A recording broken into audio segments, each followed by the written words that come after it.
공대가 좋아 시즌2 MC 최정문입니다. 이곳은 서울공대 135동 에너지자원 신기술연구소 2층인데요. 지금 이쪽을 보시면은 실물을 그대로 표현을 한 모형물들이 있는데 가까이 가서 한번 봐볼까요? 석탄발전소, 가스비축기지, 지열발전소, 그리고 태양열발전소 이런 것들을 보니까 에너지 자원하고 관련이 있는 시설물인 것 같습니다. 그럼 오늘 살펴볼 학과는 어떤 학과일까요? 지금부터 저와 함께 알아보시죠.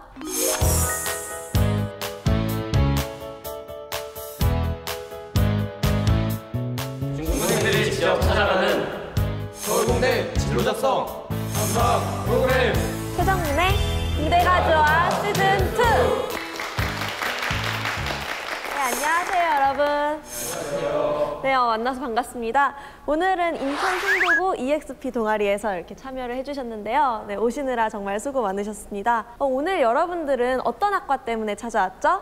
에너지자원공학과요. 네, 오늘 제가 소개해드릴 전공은 에너지자원공학인데요. 전통 에너지원인 석유, 석탄, 가스는 물론 지열에너지, 가스하이드레이트 같은 신재생 에너지를 탐사, 개발하고 이 과정에서 생기는 경제성 문제나 환경 문제까지 모두 다 다루는 학문이라고 할 수 있는데요. 자, 그럼 바로 선배와의 코너로 이동을 해볼 건데요. 어떤 분들이 오셨는지 바로 만나볼까요? 안녕하세요. 안녕하세요. 네, 먼저 본인 소개 부탁드릴게요. 안녕하세요. 저는 에너지자원공학과 09학번 권대용입니다. 안녕하세요. 저는 1, 2학번 정하늘입니다. 네, 오늘 온 학생들이 학교에서 과학실험 동아리를 하고 있거든요. 그래서 학교에서 이런 실험 활동을 하는 게 대학교에서도 도움이 되는지 궁금해하더라고요.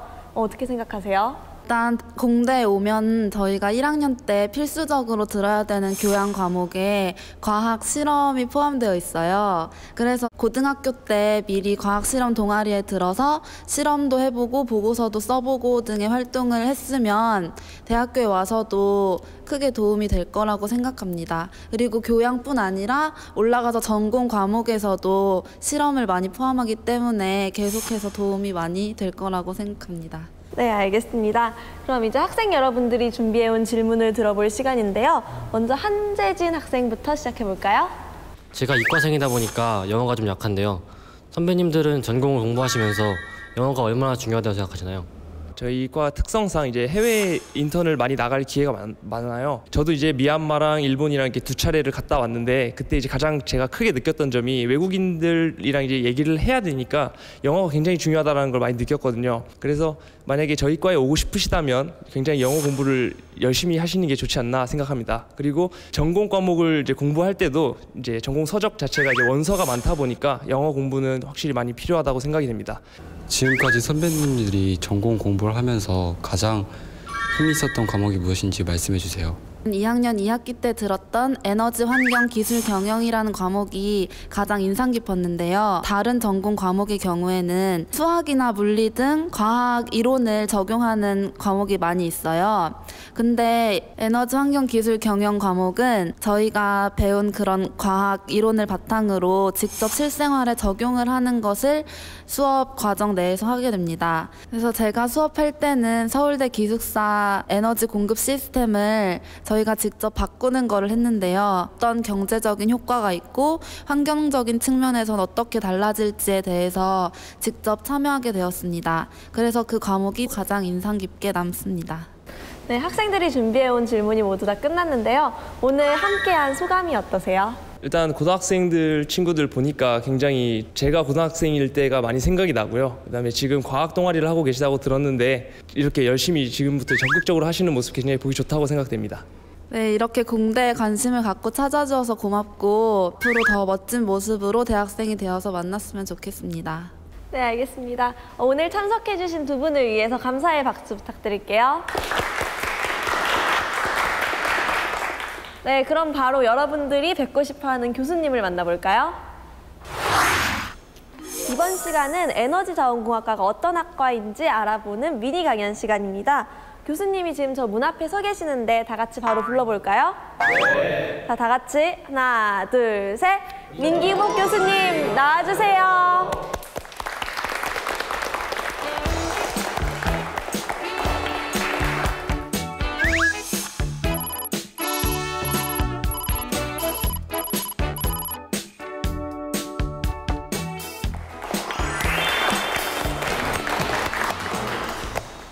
안녕하세요. 안녕하세요. 네, 교수님. 우리나라에 매장된 자원이 많지 않잖아요. 네, 그러다 보니까 아무래도 해외로 탐사를 많이 나가게 될 것 같은데 혹시 인상 깊었던 나라가 있으신가요? 네, 저 같은 경우는 3년 전에 프랑스와 독일 접경 지방에 있는 지열 발전소를 방문했었는데 그때 비화산 지대에서도 지열이 생산된다는 게 너무 놀라웠고 와인을 싼 가격에 많이 먹을 수 있어서 좋았습니다. 네, 알겠습니다. 그럼 지금부터 교수님이 준비해 오신 미니 강연을 들어볼 텐데요. 박수 부탁드릴게요. 인천 송도고 학생 여러분, 서울대학교 에너지자원공학과에 오신 것을 환영합니다. 안녕하세요.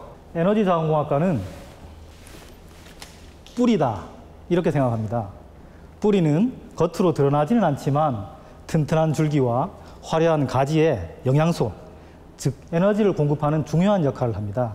에너지자원공학과는 우리 사회의 기초가 되는 석유, 가스, 광물자원과 같은 전통 에너지를 공급하고 신재생 에너지를 탐사, 개발, 처리하는 종합적인 기술 분야를 다룹니다. 그리고 저희들의 기술 적용 분야가 지하에서 주로 응용된다는 면에서 뿌리와 유사점이 많다고 생각합니다. 에너지자원공학과는 크게 탐사와 개발, 처리 세 분야로 나눌 수 있겠습니다. 탐사 분야는 한마디로 자원을 찾는 것인데요. 지하에서 자원이 있을 경우 자원이 없는 경우에 비해서 충격파에서 파가 진행하는 속도가 달라진다든지 전기의 저항이 달라진다든지 하는 성질을 이용해서 탐사를 해서 자원을 찾게 됩니다. 그리고 일단 자원을 찾고 나면 개발하는 분야가 있는데요. 석유, 가스와 같은 유체로 된 자원이 있고 구리, 철광석과 같은 고체로 된 자원이 있습니다. 그 두 경우에 따라서 개발하는 방식이 달라지게 되는데요. 석유와 같은 유체 자원은 지하에 깊숙이 시추공이라 불리는 구멍을 뚫어서 유체 자원을 뽑아내게 되고 고체 자원 같은 경우는 터널과 같은 공동을 뚫어서 고체 자원을 직접 채취하게 됩니다. 그래서 개발 분야는 이 모든 전 과정에 대해서 보다 더 경제적이고 친환경적이고 안전하게 채취하는 것에 관한 분야가 되겠습니다. 마지막으로 처리 분야가 있는데요. 채취된 자원에서 가장 순도가 높은 자원을 뽑아내는 분야가 되겠습니다. 그래서 저희 과에서는 다른 공대와 다르게 이런 생산된 자원이 경제성을 갖추고 국가의 정책에 부합하게 하기 위해서 에너지 경제학과 정책을 함께 공부합니다. 네, 제가 여러분께 추천드리고 싶은 책은 소설가 조정래의 정글만리라는 책입니다. 이 소설에는 중국의 다양한 경제, 사회, 역사, 문화에 대해서 아주 풍부하게 설명이 되어 있어서 실감나게 소설가가 중국에 대한 정보를 주고 있습니다. 저는 여러분들이 이 책을 읽고 중국뿐만 아니라 세계를 대상으로 성장하는 글로벌 엔지니어가 되기를 바랍니다. 네, 교수님 미니 강연 잘 들었습니다. 그럼 이제 바로 자리에 앉아서 학생들이 준비해온 질문을 들어볼까요? 네, 교수님, 에너지자원공학을 공부하려면은 수학, 물리 못지않게 지구과학을 잘해야 될 것 같다는 생각이 드는데요. 교수님 생각은 어떠세요? 네, 에너지자원공학은 지구를 대상으로 공학을 하기 때문에 공대 다른 과에 비해서 지구과학이 더 중요한 것은 사실입니다. 그런데 고등학교 지구과학 커리큘럼에는 전체 우주를 대상으로 하는 천문학과, 대기과학, 그리고 지구의 기원을 공부하는 순수 지질학 등이 모두 포함되어 있는 반면에 저희 에너지자원공학과에서는 마치 사과의 껍질처럼 지구의 표면만을 공부합니다. 그래서 사실은 저는 물리나 수학이 여전히 지구과학보다는 더 중요한 것이 아닌가 그렇게 생각을 하고요. 이건 저희 과 학생들한테는 얘기를 하지 않았던 내용인데 저는 고등학교 때 지구과학을 2학기나 양을 받았습니다. 그래서 지금도 모르는 내용이 있으면 저희 학교 지질학과 교수님들이나 전문가들에게 도움을 요청하곤 합니다. 아, 그렇군요. 그럼 제가 이제 학생들이 질문하기에 앞서서 먼저 질문을 드릴 건데요. 교수님은 언제 어떤 계기로 지금의 전공을 선택하게 되셨나요? 저는 고등학교 때 수학을 좋아해서 원래는 수학과를 가고 싶었어요. 그 당시 수학 선생님께서 수학은 천재들만 하는 것이다 라고 말씀하셔서 제가 낙심해서 공대로 방향을 틀었습니다. 에너지자원공학과에서는 수백 미터, 수천 미터의 방대한 규모로 공학을 한다는 점이 저는 매력이 있다고 생각해서 에너지자원공학을 선택했고요. 그 당시에는 저를 천재로 생각하지 않으셨던 그 수학 선생님이 조금 원망스러웠지만 지금은 제 전공과 직업에 100% 만족하면서 생활하고 있습니다. 아, 네, 알겠습니다. 교수님은 2010년 미국 안방공학협회에서 안방공학 사례연구상을 수상을 하셨는데 지금 교수님의 세부 전공인 안방공학은 어떤 학문인지 또 어떤 사례 연구로 수상을 하게 되신 건지 설명 부탁드릴게요. 제 전공은 안반공학이라고 하는데요. 영어로는 rock mechanics 혹은 geomechanics라고 얘기를 합니다. 한마디로 말해서 거대한 안반이라고 볼 수 있는데요. 그 안반을 대상으로 에너지를 개발하거나 석유 비치기지 등과 같이 에너지를 저장하거나 또 지하 공간을 개발하는 것과 같은 그런 공학적 응용을 하는 분야가 되겠습니다. 저는 2010년에 미국 안방공학협회에서 수여하는 안방공학 사례 연구상이라는 상을 수상했는데요. 그 연구는 원자력 발전소를 돌리고 나서 남는 고준위 방사성 폐기물을 어떻게 하면 지하에 보관할 수 있을까를 연구한 내용입니다. 그 당시 제가 미국에 있을 때 로렌스 버클리 국립연구소 연구원들과 함께 미국 네바다주에 있는 유카산에서 지하 300m에서 거대한 히터를 가지고 4년 동안 가열을 시키고 냉각을 시키는 과정에서 안반에서 유체를 흘리는 능력이 어떻게 변화하는지를 연구했고 그 연구의 방대한 규모에 대해서 사람들이 인정을 해서 그 상을 주었던 것 같습니다. 네, 알겠습니다. 이제 학생들이 직접 준비해온 질문을 할 시간이 돌아왔는데요. 먼저 송영민 학생부터 시작해볼까요? 교수님의 연구 분야인 안반공학과 건설환경공학의 지반공학이 서로 비슷한 분야인 것 같은데요. 어떠한 차이점들이 있는지 궁금합니다. 촌수로 따지면 한 4촌쯤 되는 것 같습니다. 지방공학은 주로 건설환경공학에 속해 있는 학문인데요.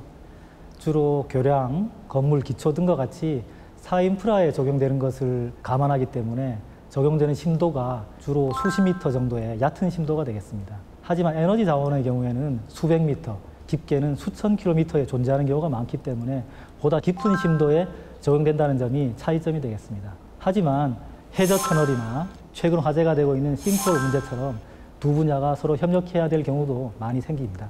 네, 저는 나중에 에너지 자원에 투자하는 펀드 매니저가 되는 게 제 장래 희망인데요. 에너지 자원 공학을 공부하면은 이런 제 꿈을 이루는 데 도움이 될 수 있을까요? 금융자산을 다루기 위해서는 산업에 대한 이해가 필수적이라서 공대 출신들이 필요한 경우가 매우 많습니다. 특히 세계 10대 기업의 리스트를 살펴보게 되면 그 절반은 에너지 관련 기업이라서 에너지 관련 분야에서 다루는 금융자산의 규모는 막대합니다. 저희 과에서는 그 내용을 감안하여 해외 자원 투자 실습, 에너지 환경 기술 경영 등 관련 과목을 개설해서 학생들이 해당 분야로 진출하도록 도와주고 있습니다. 실제로 저희 졸업생 중 약 10% 이상은 에너지 자원공학과 금융이 결합된 분야로 진출해서 지금 사회에서 맹활약하고 있습니다. 저는 자원 개발보다 환경 분야에 더 관심이 많은데요. 에너지 자원 공학과에서도 이러한 연구를 전문적으로 하는지 궁금합니다. 지난 2010년 멕시코만에서는 생산 중인 유정이 폭발해서 수많은 인명 피해가 있었고 바다가 오염되어서 그 환경 피해를 금액으로 환산하면 약 수십조 원에 이르는 것으로 알려져 있습니다. 이처럼 자원 개발을 함과 동시에 주변의 안전과 환경 문제에 관심을 기울이는 것은 매우 중요하다고 생각합니다. 따라서 에너지 자원공학을 공부한 환경 전문가는 앞으로 많은 수요가 있을 것으로 생각합니다. 지열에너지에 관련된 기사를 검색하면서 EGS라는 기술을 발견했는데 이 기술에 대해서 잠깐 설명해 줄 수 있나요? 지열에너지는 태양에너지, 풍력에너지 등과 더불어서 중요한 신재생 에너지 중에 하나입니다.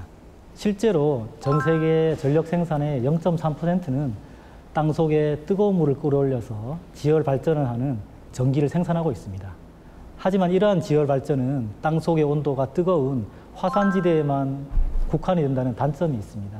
이 단점을 극복하기 위해서 제시된 기술이 EGS인데요. 이 시스템에서는 비화산지대에서 좀 더 깊은 심도의 시추공을 뚫어서 인공 저류층을 만들어서 뜨거운 물을 생산해서 지열 발전을 이루는 기술이 되겠습니다.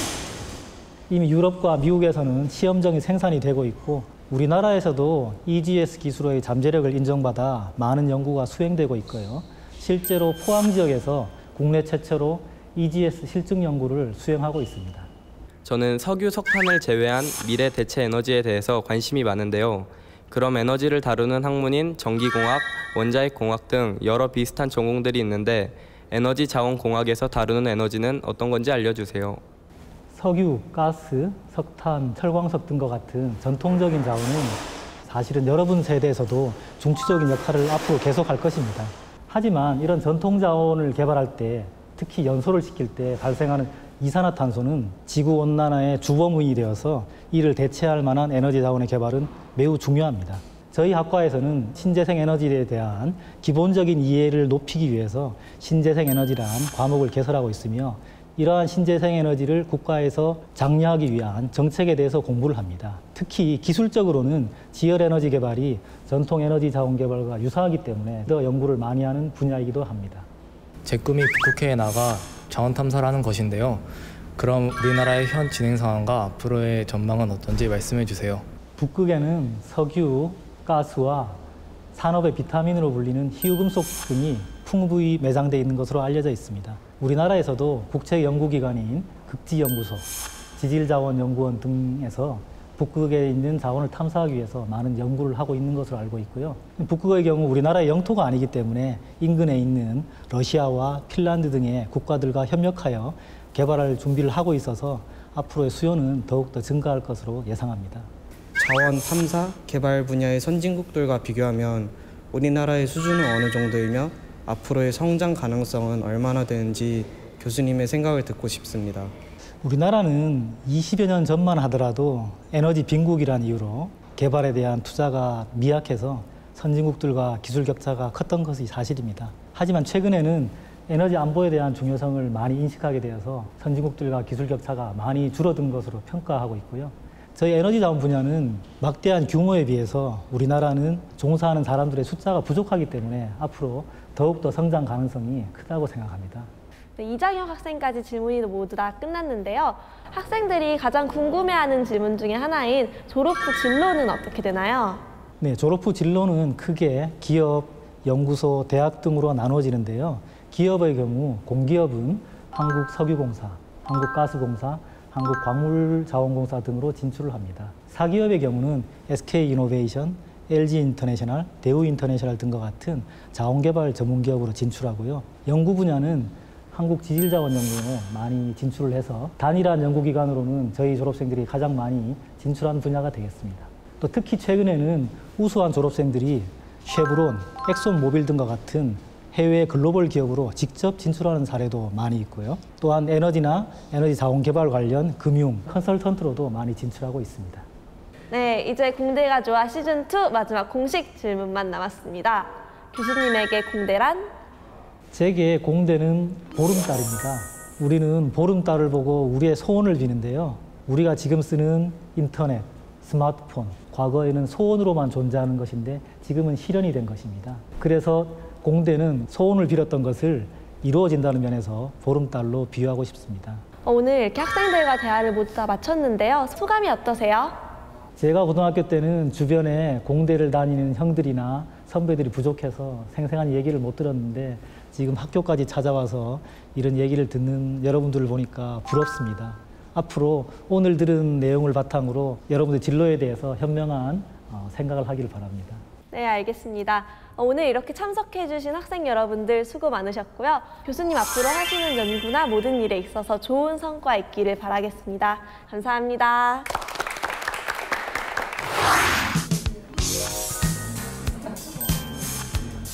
여기는 서울공대 135동 에너지 스포츠 카페입니다. 오늘 이곳에서 멘토링 결연식이 열린다고 해서 와봤는데요. 어떤 행사인지 학생을 만나서 인터뷰해 보도록 하겠습니다. 네, 안녕하세요. 안녕하세요. 네, 지금 이렇게 맛있는 거를 드시고 계시는데 잠시 인터뷰 혹시 가능할까요? 당연하죠. 뭐. 네, 감사합니다.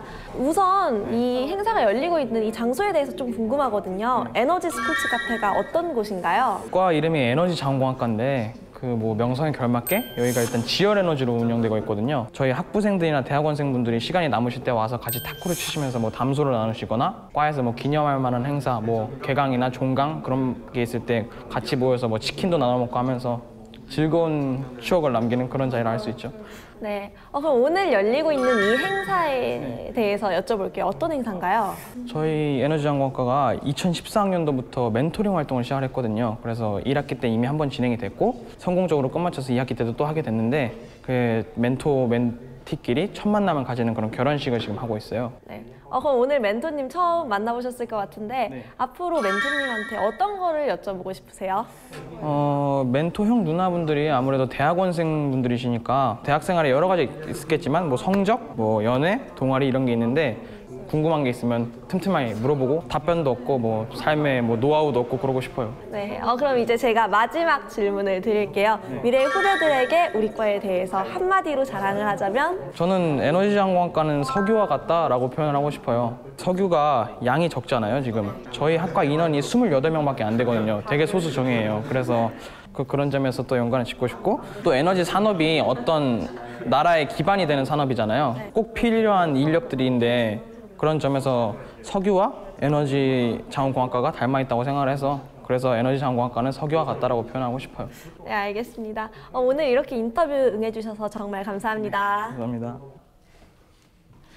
네, 오늘은 에너지자원공학과에 대해서 알아봤는데요. 다음 이 시간에는 또 어떤 학과에 대해 알아볼지 정말 기대가 됩니다. 그럼 저는 여기서 마무리 인사드릴게요. 여러분, 안녕!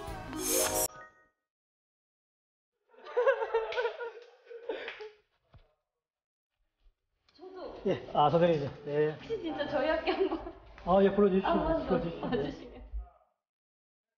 내가 좋아 시즌2!